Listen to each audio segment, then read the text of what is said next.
Broadcasting live on YouTube, Facebook, and X. Here's your host, Andrew Romanella. Okay? Like, just get the hell out of here. Nobody cares what you think if you're not a Mets fan.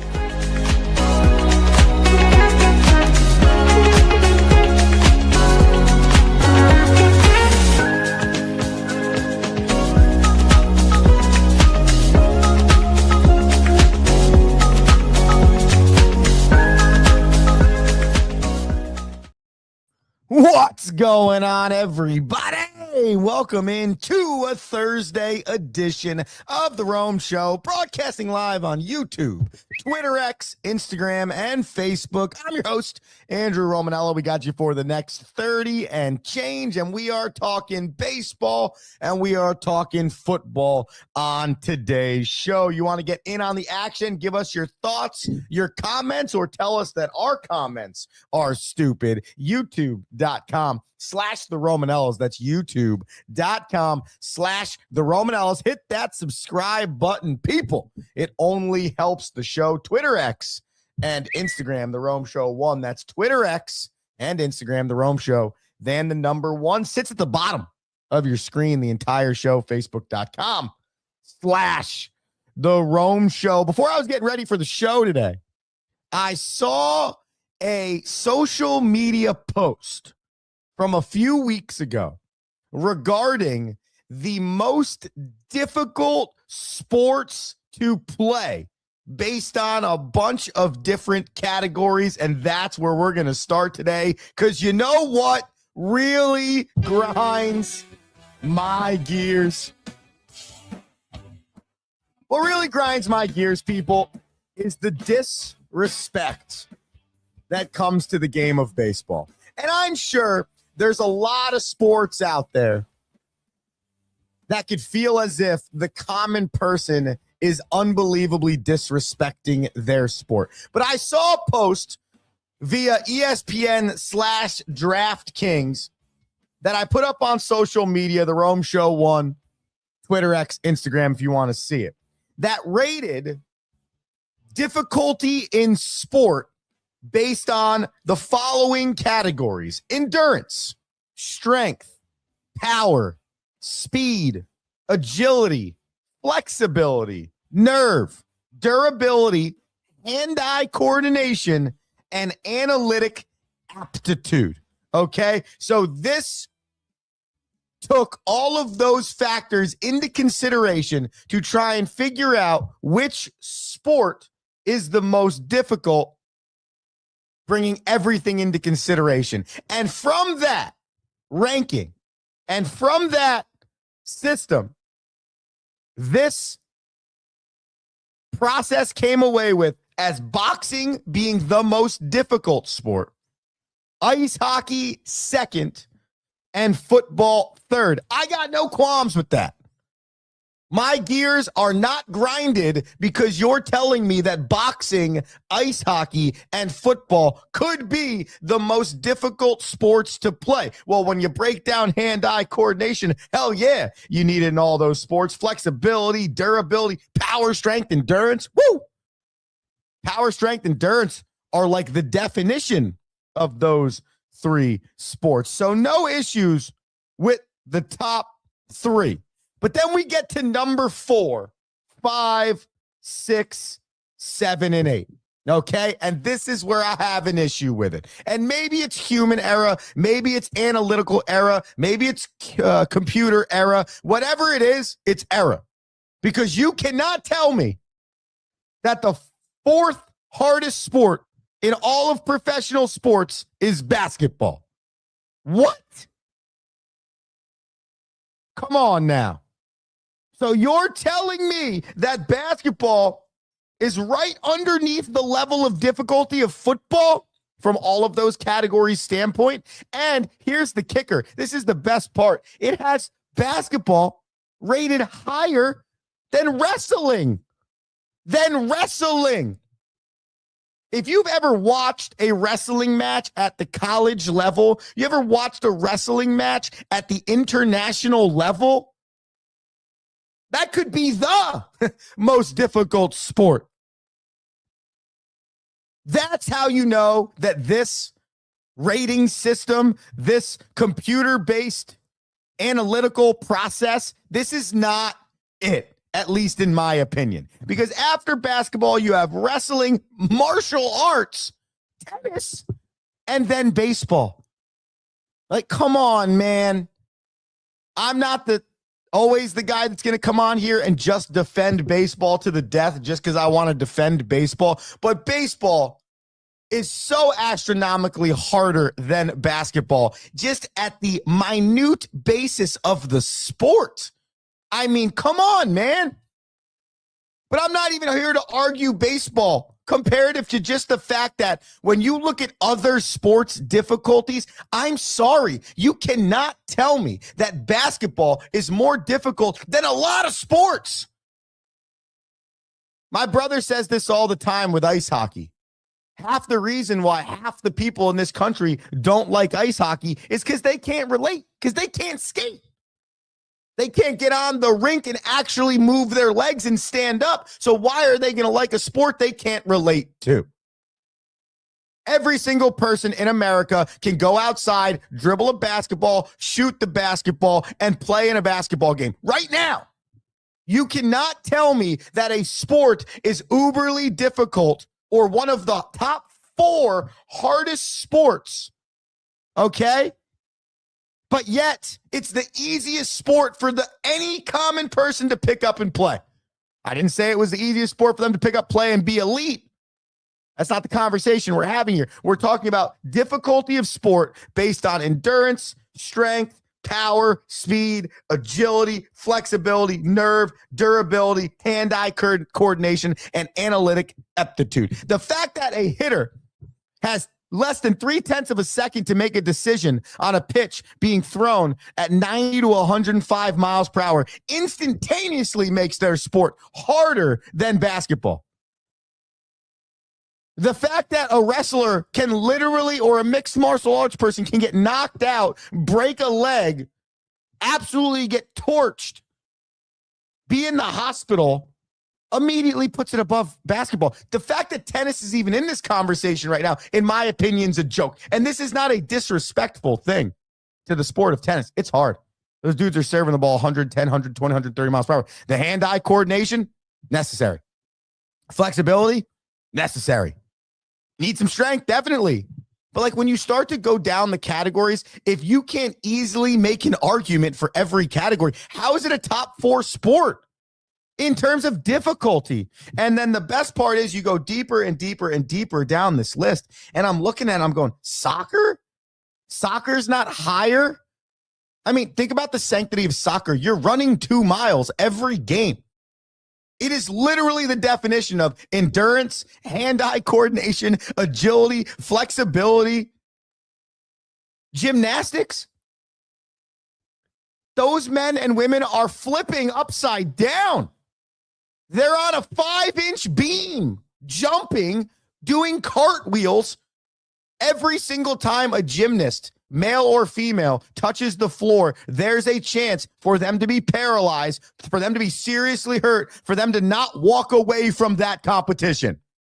That alone puts it above basketball. So what really grinds my gears is lists like this, because I have to decide, okay, is this some loser, sorry, not sorry, sitting behind his computer, finding a way to manipulate this thing so that the statistics say what the statistics need to say, okay?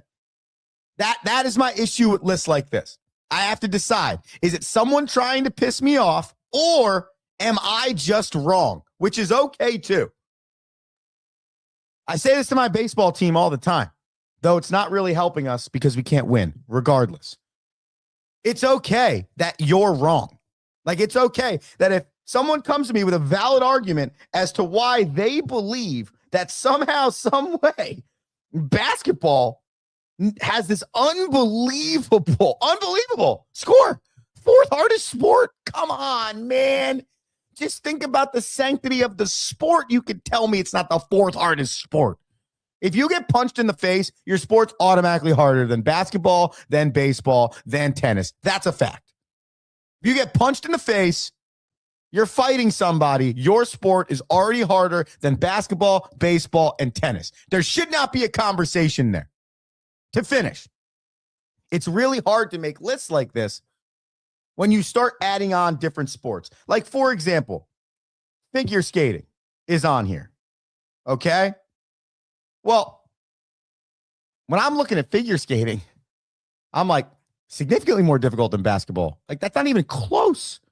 Like, I probably have just as much power to leave the ice as I do to leave the floor to dunk a basketball. Okay? I need just as much speed, endurance, agility, quickness, aptitude, everything, if not more, in a 2 to 2.5 minute figure skating routine where I'm spinning and jumping and landing on a 1-inch blade. So whoever made this list has to seriously reevaluate what they think in terms of difficulty of sport, because the categories were correct. Okay? The categories, they had the right idea. I think they had the wrong premise. I retweeted / repost this list so you could all see it and you can make an opinion for yourself. This is not a witch hunt for the sport of basketball. No.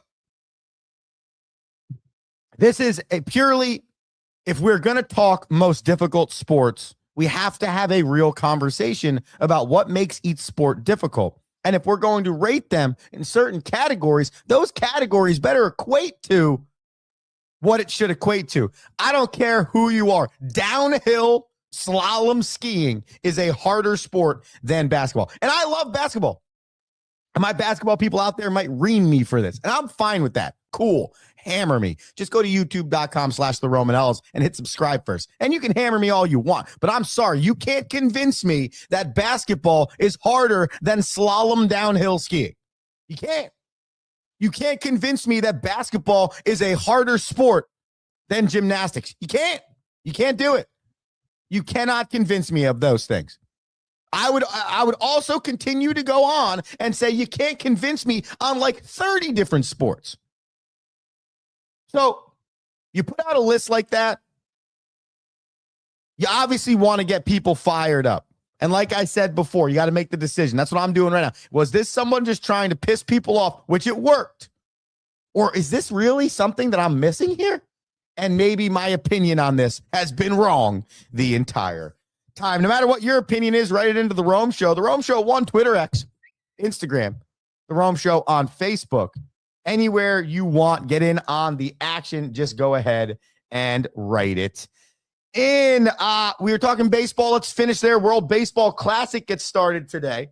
All right. 4 pools make up the World Baseball Classic. In each one of those pools, there are 5 teams, and they will be playing over the next bunch of days through pool play to get themselves championship round. Here's what it's going to look like for the people. Okay, here's the overall winning props for the World Baseball Classic. So the United States of America is the betting favorite to win the World Baseball Classic. Our lineup is stacked.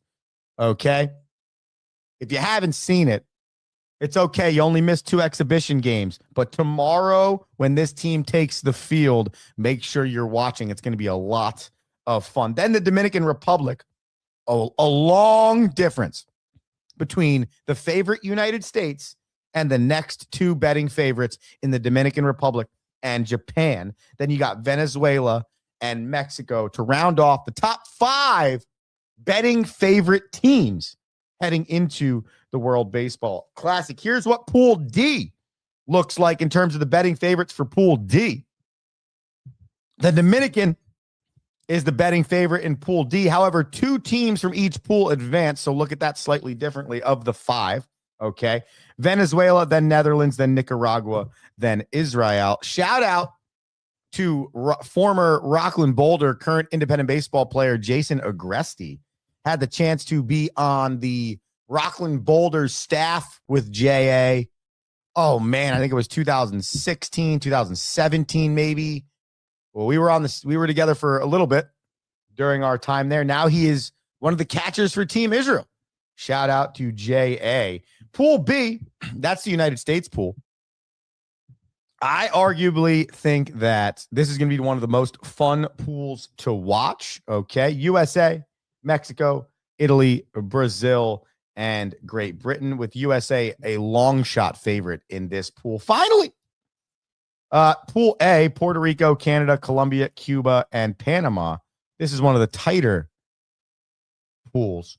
Puerto Rico, betting favorite, lost a few in Correa, Lindor, and Diaz prior to the tournament, so maybe not as high of a betting favorite, but a betting favorite nonetheless. For some reason, I cannot give you betting odds on Pool C. I went to FanDuel, nothing.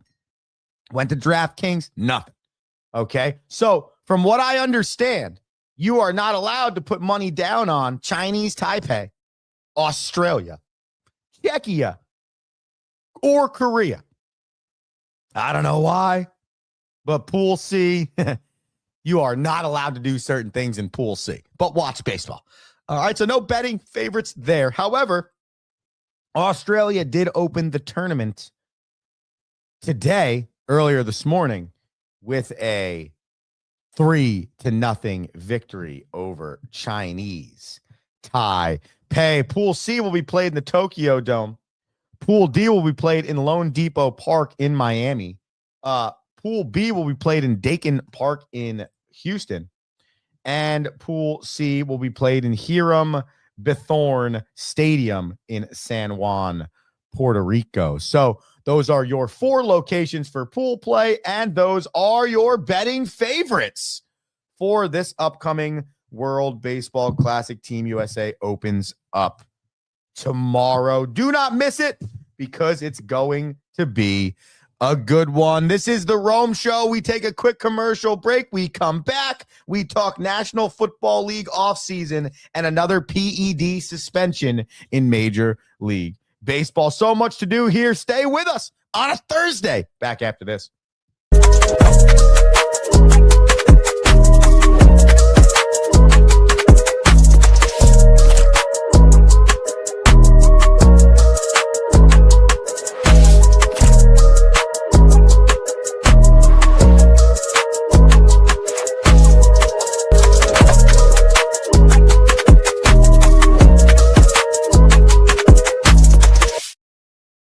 What is one thing every great leader has in common? They challenge their people to not stop at the first right answer.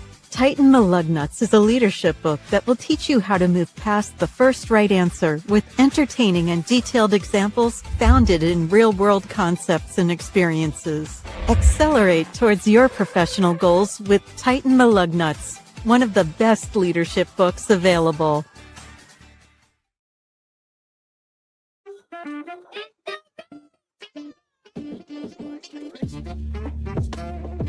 Welcome back into the Rome Show.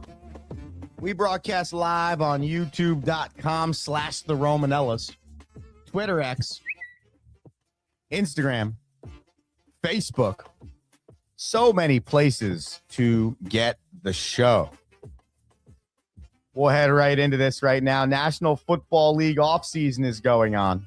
Some moves that you might not have heard of that we'll give you today. Stephon Diggs is being released by the New England Patriots.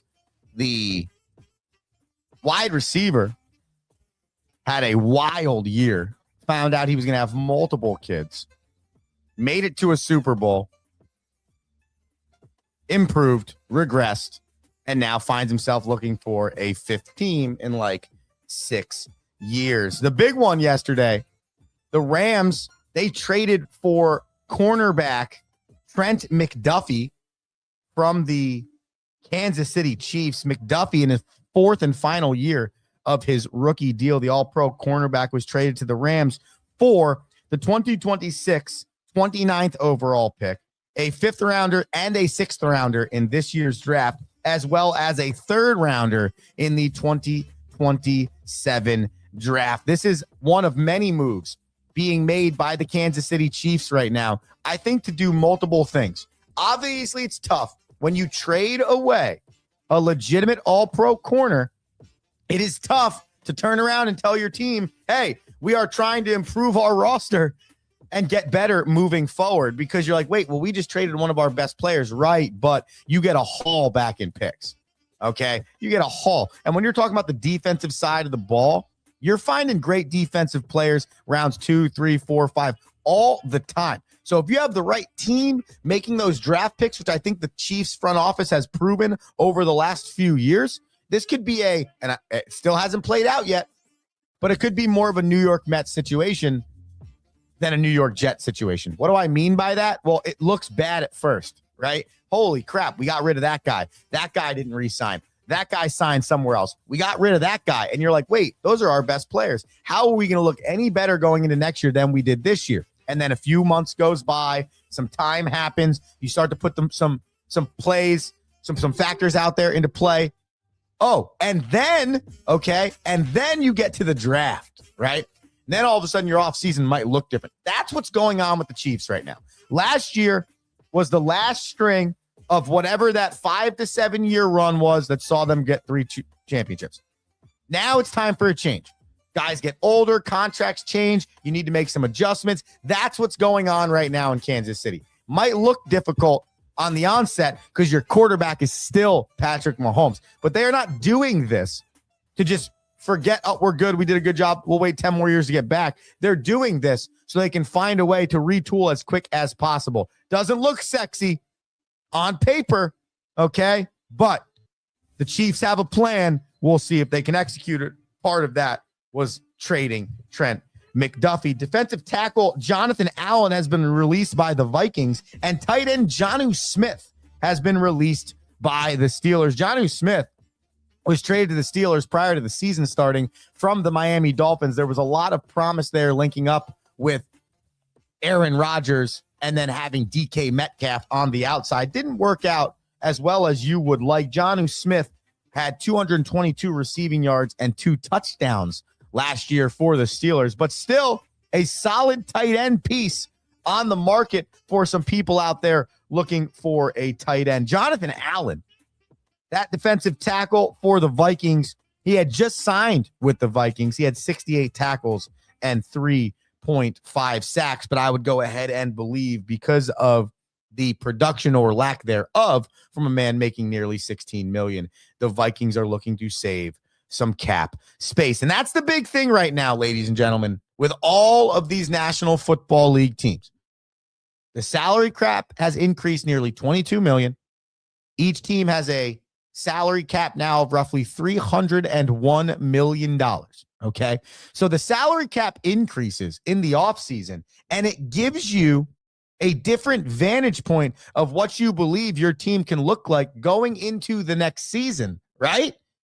You're like, oh, crap, we just gained $22 more million, and we already had 16 available. So that's 38. Now, if we get rid of these two pieces, it's going to save us another $13 to $14 million.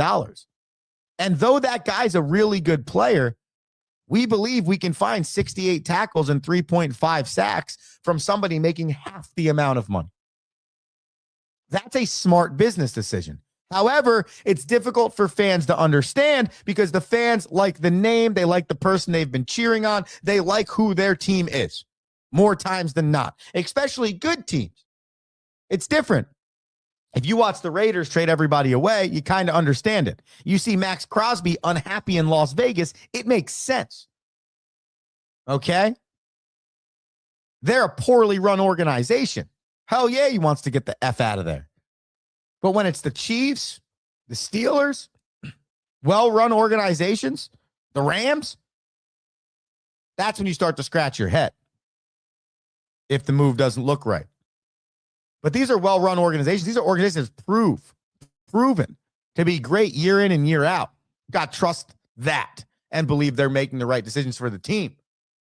Because the team, unlike a lot of organizations, especially in Kansas City, has such a better skeleton to build off of, to be able to make these moves than anywhere else. And by the way, for those that forgot, Patrick Mahomes restructured his contract this offseason so the Chiefs could make the appropriate moves. Another suspension in Major League Baseball for the same guy. Jerickson Profar has been suspended for the entirety of the 2026 season for his second PED positive test, performance-enhancing drugs, for those not doing the abbreviations at home, in as many years. 2. Last year, Profar missed 50 games for his first performance-enhancing drug suspension. Came back, played. The Atlanta Braves had him mixed into their starting 9 this year, was planning on him being a huge factor in their team, gets banged for a second performance-enhancing drug violation, and has now been suspended for the entirety of the 2026 season. I saw a baseball commentator, might have been John Heyman, can't fully remember, making a great point about this yesterday. He simply said, Jerickson Profar should have to relinquish every dime that he made in 2025 after being suspended 50 games, then coming back and then having another successful PED positive test in less than a year from your initial suspension. Any money that he made last year should immediately be given back to the organization, and they should feed that through their minor league system, because that's embarrassing. It's loser behavior. You don't deserve any dollars whatsoever. And in my opinion, Major League Baseball should just ban him for life. Why does this loser get the chance to sit out another year and then try and come back? You're a loser. You made that decision. You don't get to play baseball anymore. I don't understand why we care so much about the talent of the athlete when they have blatant disregard for the rules and blatant disregard for integrity. I'm sorry, you can't play in a sport if your integrity is broken. It's impossible. And I'm sure everybody everywhere, every day has a moment of rough integrity or a moment to themselves where they think the opposite way of what integrity is. You're a human. People make mistakes. We can get over that. But when you make a mistake like this, less than a year after you had already made this mistake, that's not an accident. That's a personal choice. That's bad guy territory. You're a bad guy, Jerickson Profar. And Major League Baseball, much like you did with Pete Rose, much like you've done with others in the past, Shoeless Joe Jackson, ban this man for life and tell him to go kick rocks. Because if there's no place in our game for losers doing that, literally that quickly, back to back. And by the way, I'm the guy that's argued for PEDs in the past. Not that they should be in the game. That I think it's unfair that the people from the late 1990s and early 2000s, i.e. Mark McGwire, Sammy Sosa, Jose Canseco, are having it held against them when at the time it was a common practice, actually kind of celebrated, by Major League Baseball. Maybe celebrated is the wrong word. More like turned the other cheek because they knew it was good for Major League Baseball. Garrett, what's going on, bro? Garrett Demarest writes in, let's go, Rome. I got to give Garrett a shout out. Started his first career year as a head coach at a 6-0 clip. I mean, come on, man. That's freaking awesome. Garrett, thank you for tuning in. Thank you for supporting the Rome Show. And by the way, bro, congratulations on the start to your year. I'm over here just trying to get one victory. This man's got 6. That's awesome, though. Shout out to Garrett, and thank you for tuning in. I saw this video before I got on the show today, and I said, I'm going to finish with this. You could call it another What Grinds My Gears, but really you can just call it loser stupidity in a college sporting event. Check this out. You got the Sun Belt Conference in the conference tournament, and a massive fight breaks out. Now look who's laying knocked out on the ground. Yeah, you guessed it. That's an official. Okay. So if we replay the clip for the people, if you look down, it's the key. Okay. There are two ladies battling it about, and then they start to throw punches. The one in the white uniform throws a punch that strikes the official and knocks the official out clean. Check it out. There's the initial foot push. Okay. Now the officials come.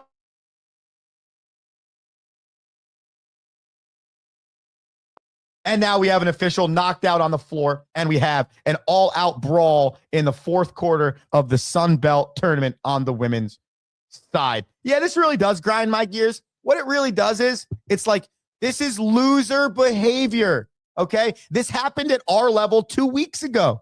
A dude from the team walked into the crowd and started throwing punches. Like, I'm sorry, but you can't play sports if you can't handle shit talking, if you can't handle a little back and forth, if you can't handle getting a little dirty.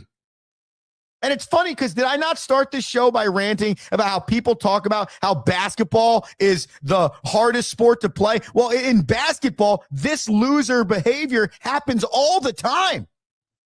Basketball people love to chirp, but they cannot stand getting chirped. The basketball person loves to dunk on someone, but if they get dunked on, they want to punch somebody in the face. Loser behavior. In my opinion, if you start a fight at the college level in any sport, you deserve to be removed. Done. You're out. You're suspended for the rest of this year. And if I'm the head coach of that team, you're no longer putting our uniform on. Loser behavior. Okay? You're going to not like somebody. There's going to be shit talking. There's going to be back and forth. And oh, by the way, you play a sport. That means you might get embarrassed. If you can't handle it, please pick up chess, pick up cards, play some video games, but you cannot be an athlete at a high level if you cannot handle looking dumb, being chirped, or anything that could be put on the negative side of the fence that comes from being an athlete. I am over this generation of kid right now. It's like they want to act tough, but they're not. They're so quick to just be like, you're the worst. I'm going to fight you about it. I can't believe. Oh, my God. Just stop and play the freaking sport. But the amount of fights we see now at sporting events, from parents to players to anything, but it's embarrassing. It's embarrassing. Figure it out, people. Figure it the F out. We figured it out. Maybe 15 minutes late today, but we figured it out. Thank you, everybody, for tuning into the Rome Show today on a Thursday. I hope you had a blast. I know I did. We'll be back tomorrow. I don't know, maybe 7:05, maybe 7:15, maybe 7:30. You know what you should do? You should just hit subscribe. Hit subscribe on youtube.com/the Romanellas. Subscribe to the Rome Show podcast. Subscribe to the Rome Show 1 on Twitter X or Instagram, whatever it is. And then it doesn't matter what time I start the show because you'll never miss it. I'm Andrew Romanella. You have an electric Thursday. Until tomorrow, peace. Thank you for listening.